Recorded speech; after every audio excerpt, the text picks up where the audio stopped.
ਭੋਲਾ ਸਾਡੇ ਪਿੰਡ ਦਾ ਤੇ ਸੱਚੀ ਮੁੱਚੀ ਭੋਲਾ ਸੀ। 2 ਵਰੇ ਪਹਿਲਾਂ ਹੀ ਤੇ ਲੈ ਕੇ ਆਇਆ ਡੋਲਾ ਸੀ ਤੇ ਬੀਵੀ ਉਹਦੀ ਸੋਹਣੀ ਤੇ ਸੁਲੱਖਣੀ ਸੀ ਰੱਜ ਕੇ। ਜਿਹੜਾ ਕੰਮ ਆਖਦੀ ਸੀ ਕਰਦਾ ਸੀ ਭੱਜ ਕੇ। ਤੇ ਕੁੱਤਾ ਇੱਕ ਰੱਖਿਆ ਸੀ ਭੋਲੇ ਹੋਰਾਂ ਘਰ 'ਚ, ਕਮੀ ਨਹੀਂ ਸੀ ਆਉਂਦੀ ਉਹਦੇ ਲਾੜ ਤੇ ਪਿਆਰ 'ਚ।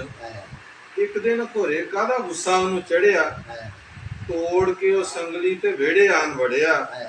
ਆਉਂਦਿਆਂ ਹੀ ਭੋਲੇ ਦੀ ਉਹ ਬੀਵੀ ਨੂੰ ਸੁਵੱਢਿਆ, ਆਉਂਦਿਆਂ ਹੀ ਭੋਲੇ ਦੀ ਉਹ ਬੀਵੀ ਨੂੰ ਸੁਵੱਢਿਆ। ਗੁੱਸਾ ਕਿਸੇ ਹੋਰ ਦਾ ਵਿਚਾਰੀ ਉੱਤੇ ਕੱਢਿਆ, ਤੇ ਗੁੱਸਾ ਕਿਸੇ ਹੋਰ ਦਾ ਵਿਚਾਰ ਤੇ ਰੱਬ ਵੱਲੋਂ ਇੰਜ ਗਰੀਬਣੀ ਦੀ ਆਈ ਸੀ।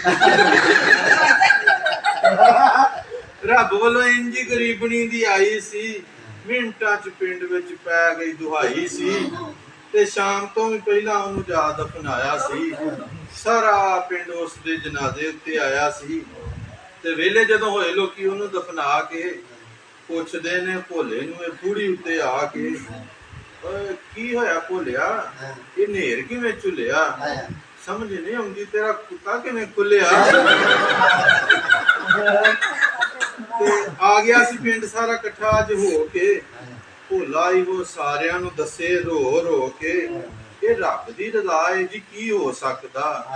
ਜਿਹਨੂੰ ਚਾਹਵੇ ਮਾਰਦਾ ਹੈ, ਜਿਹਨੂੰ ਚਾਹਵੇ ਰੱਖਦਾ। ਮਰ ਗਈ ਵਿਚਾਰੀ ਬੁੱਲੀ ਕੁੱਤੇ ਉਹਨੂੰ ਵੱਢਿਆ। 12 ਇੱਕ ਮਾਵਾਂ ਵਿੱਚ ਤੀਲਾ ਨਹੀਂ ਤੂੰ ਛੱਡਿਆ। ਤੇ ਬੀਵੀ ਸੀ ਉਹ ਮੇਰੀ, ਮੇਰੇ ਦਿਲ ਦਾ ਉਹ ਚੈਨ ਸੀ। ਇਹ ਦੂਰੋਂ ਪਾਰੋਂ ਲੱਗਦੀ ਤੇ ਤੁਹਾਡੀ ਵੀ ਤੇ ਭੈਣ ਸੀ।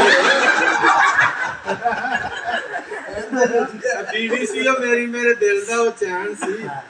ਦੂਰੋਂ ਪਾਰੋਂ ਲੱਗਦੀ ਤੁਹਾਡੀ ਵੀ ਤੇ ਭੈਣ ਸੀ।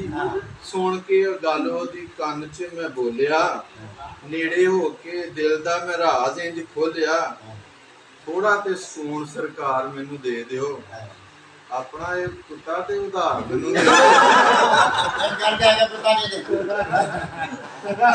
ਸੁਣ ਕੇ ਗੱਲ ਉਹਦੇ ਕੰਨ 'ਚ ਮੈਂ ਬੋਲਿਆ, ਨੇੜੇ ਹੋ ਕੇ ਦਿਲ ਦਾ ਇਹ ਰਾਜ਼ ਇੰਜ ਖੋਲਿਆ। ਥੋੜਾ ਤੇ ਸਕੂਨ ਸਰਕਾਰ ਮੈਨੂੰ ਦੇ ਦਿਓ, ਆਪਣਾ ਇਹ ਕੁੱਤਾ ਤੇ ਉਧਾਰ ਮੈਨੂੰ ਦੇ ਦਿਓ।